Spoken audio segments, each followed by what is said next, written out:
Hello दोस्तों, UPSC ज्ञानदायिनी में आप सभी का स्वागत और अभिनंदन है।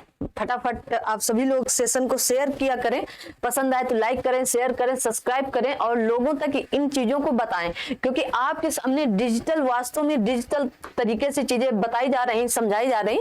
अगर आपको अच्छा लग रहा है कि हाँ ये चीजें बेहतर हैं तो इन्हें आगे बढ़ाने का प्रयास करें। चलिए तो शुरू करते हैं। जैसे कल मैंने आप सभी से सिंधु तंत्र की बात की थी, सिंधु नदी तंत्र की बात की थी।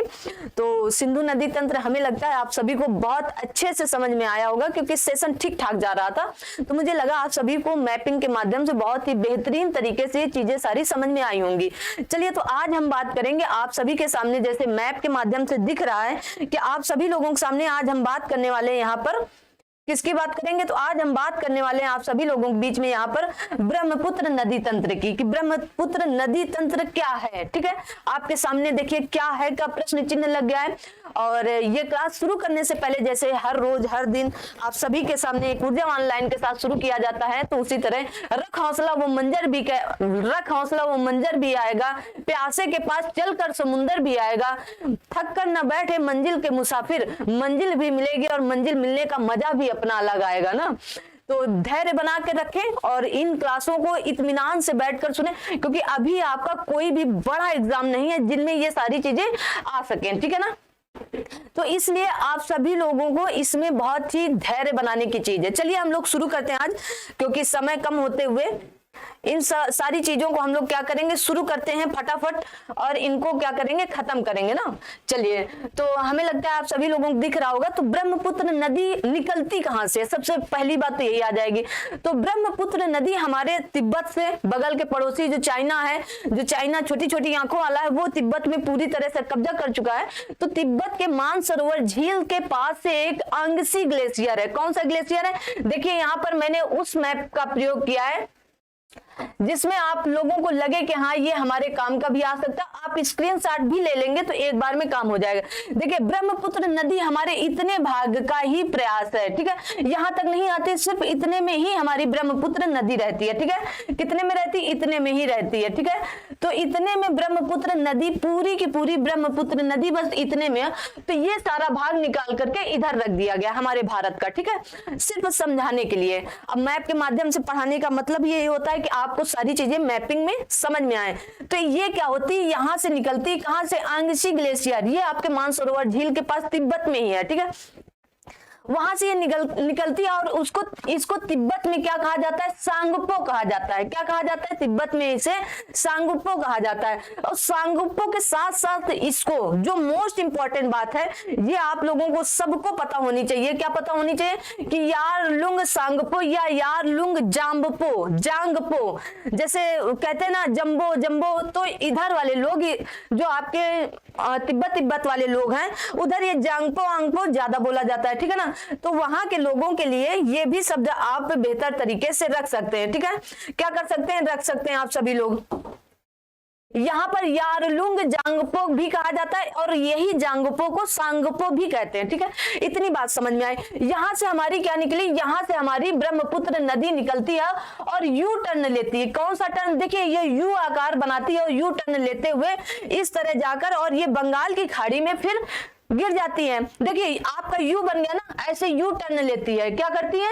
ये यू टर्न लेती है। अब जब इसने यू टर्न लिया तो यहाँ पर नामचा बरुआ पड़ता है। क्या पड़ता है आपका? नामचा बरुआ से ये यू टर्न लेती है और आपके अरुणाचल प्रदेश से अंदर आती है। कहां से आती है? आपके अरुणाचल प्रदेश से अंदर आती है। ठीक है, अंदर आती है। तिब्बत में आगे बढ़ने के बाद नामचा बरुआ के पास तिब्बत से आगे बढ़ने के क्रम में यू टर्न लेते हुए अरुणाचल प्रदेश में प्रवेश करती। अरुणाचल प्रदेश में इसे क्या कहा जाता है? दिहांग कहा जाता है। ये इसे अरुणाचल प्रदेश में आप क्या कहेंगे? तो इसे आप सभी लोग अरुणाचल प्रदेश में दिहांग कह सकते हैं। क्या कह सकते हैं?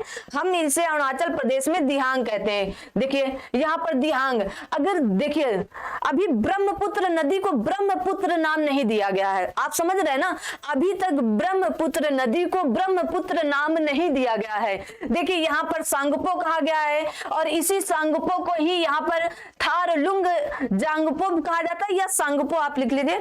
और फिर अरुणाचल प्रदेश में इसे फिर से दिहांग कहा जाता है। क्या कहा जाता है? दिहांग कहा जाता है। चलिए यहीं पर दिहांग के पास ही आगे जैसे ये नदी बढ़ती है ब्रह्मपुत्र, तो यहाँ पर एक पासी घाट है। कौन सा घाट है? पासी घाट। और पासी घाट में ही यहाँ पर दिबांग नदी आती है। ये नाम अलग नहीं है, ये दूसरी नदी है, ये ब्रह्मपुत्र नदी का नाम नहीं है। जैसे यहाँ पर ब्रह्मपुत्र नदी का नाम दिहांग है और ये दूसरी नदी है। देखिए ये नदी इधर से आती है और यहाँ पासी घाट में मिल जाती है। पासी घाट में जैसे ही मिलती है कौन सी? दिबांग। और यहाँ पर एक लोहित नदी आती है और लोहित नदी भी यहाँ पर दिहांग नदी, क्योंकि दिहांग नदी तो आपकी ब्रह्मपुत्र ही नदी है। तो यहीं से जैसे दिबांग और लोहित नदी मिलती है वहीं से इसे ब्रह्मपुत्र नदी नाम दे दिया जाता है। क्या दिया जाता है? ब्रह्मपुत्र नदी नाम। और इसी पासी घाट के पास ही, किसके पास? आपके इसी पासी घाट के पास ही मांजली द्वीप है, ठीक है, जो ब्रह्मपुत्र नदी पर या नदी तंत्र पर बना सबसे बड़ा द्वीप आपका मांजली द्वीप है। कौन सा है? मांजली द्वीप है, जो आपके असम में पड़ता है। कहां पर पड़ता है? असम में पड़ता है। आप याद रखेंगे मांजली द्वीप कहां पर है? आपका असम में है, ठीक है, असम में पड़ती है। मांजली द्वीप आपकी कहां पड़ती है? असम में पड़ती है, ठीक है, इतना याद रखेंगे। अब देखिए यही आपकी नदी यहां से फिर आगे बढ़ती है। कहां आगे बढ़ी? और यहां पर देखिए आपके सिक्किम से एक नदी निकलती है। कौन सी नदी निकलती है? देखिए यहां पर एक कापली नदी है, यहाँ पर ये एक बराक नदी है, ठीक है। बराक नदी आपके नागालैंड से निकलती। कहां से? नागालैंड। और इसी बराक नदी पर सुरमा घाटी है। कौन सी घाटी है? सुरमा घाटी है, ठीक है। और इसी सुरमा घाटी पर आपका मानसीराम और चेरापूंजी भी स्थित है। कौन सा? मेघालय का जो मानसीराम और चेरापूंजी इसी सुरमा घाटी पर है। और बराक की जो नदी, बराक नदी जो है ये किसकी नदी है? ये यहाँ पर भैरव नाम की एक नदी से मिलती है और यहाँ पर इसका नाम मेघना दे दिया जाता है। क्या? मेघना। और देखिए यहाँ पर आपके दाएं हाथ से धनसिरी मिलती है। आपकी ब्रह्मपुत्र की सहायक नदियों में से धनसिरी बहुत बड़ी आपकी नदी तंत्र नदी मानी जाती है। लोहित आपकी मानी जाती है। बूढ़ी दिहिंग जो आपके बाएं हाथ से मिलती है ब्रह्मपुत्र नदी में, ठीक है। ये चीजें याद रखें। आपकी कापली जो है ये भी आपके बाएं हाथ से ब्रह्मपुत्र नदी की सहायक नदियों में से एक मानी जाती है। अब ये देखिए गुवाहाटी आपका कहाँ है? असम में है, ठीक है ना, असम में। देखिए यहीं पर आपकी देखिए अब दाएं हाथ से देखिए कौन कौन सी मिलती हैं। एक आपकी सुबनसिरी मिलती है। देखिए सुबनसिरी दाएं हाथ से मिलती है। रंगा नदी भी आपकी दाएं हाथ से मिलने वाली नदी है। जिया भरेसी या तेजपुर में मिलती है। कौन सी? जिया भरेसी। एक आपकी है पथी पारी भी आपकी दाएं हाथ से मिलती है, ठीक है, दाएं हाथ। मानस मोस्ट इंपॉर्टेंट आपकी कहां पर है? असम में है। मानस नदी आपकी असम में है, ठीक है। मानस नदी भी ये आपके ब्रह्मपुत्र नदी तंत्र में दाएं हाथ से मिलती है। तिपकई ये इतनी इंपॉर्टेंट नदियां नहीं है क्योंकि ये इतनी बड़ी नदियां नहीं है। जैसे आपकी संकोच नदी दाएं हाथ से मिलती है। अब आइए बात करते हैं हम तीस्ता नदी की। किसकी?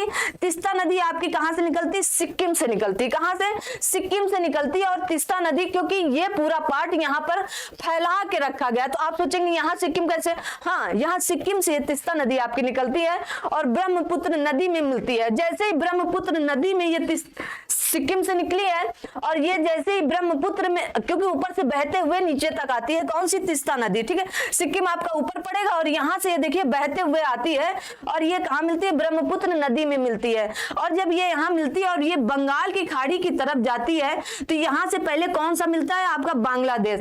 बांग्लादेश में ब्रह्मपुत्र नदी को जमुना नाम से जाना जाता है। किस नाम से? जमुना नाम से। मोस्ट इंपॉर्टेंट देखिए आपकी ब्रह्मपुत्र नदी को कई नामों से जाना जाता है। पहले सांगपो, फिर आपका थारलुंग जांगपो, फिर आपका दिहांग जाना जाता है, फिर आपका जमुना जाना जाता है, फिर आपका मेघना जाना जाता है। और मेघना में जब जमुना और मेघना जब आपस में मिलती हैं तो यहाँ पर एक पद्मा होती है। पद्मा जो चांदपुर जिले के आसपास आपके बांग्लादेश के आसपास मिल जाती है, ठीक है। और पद्मा और मेघना जब आपस में मिल जाती हैं क्योंकि गंगा की ये मेन वाली धारा आती है तो इस धारा को जैसे ये बांग्लादेश में मिलती है तो इसे पद्मा नाम दे दिया जाता है। कौन सा नाम? पद्मा नाम। और पद्मा और मेघना जैसे ही यहाँ पर मिलती हैं तो यहाँ पर क्या होता है?